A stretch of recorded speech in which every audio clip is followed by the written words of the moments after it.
In this video, I will show you how to fix Design tab is missing in Microsoft Word document.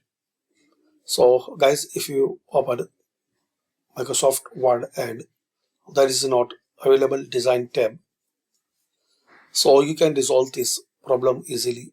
Click on File and click on Options.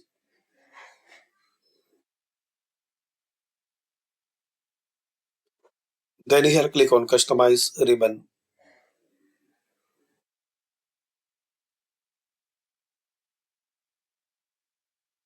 Then check this box for Design.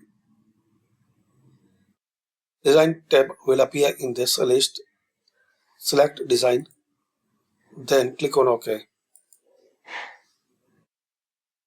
Now exit and reopen Microsoft Word.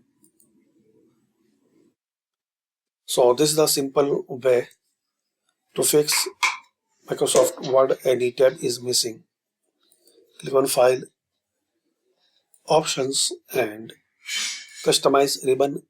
From here you can enable or disable any tab.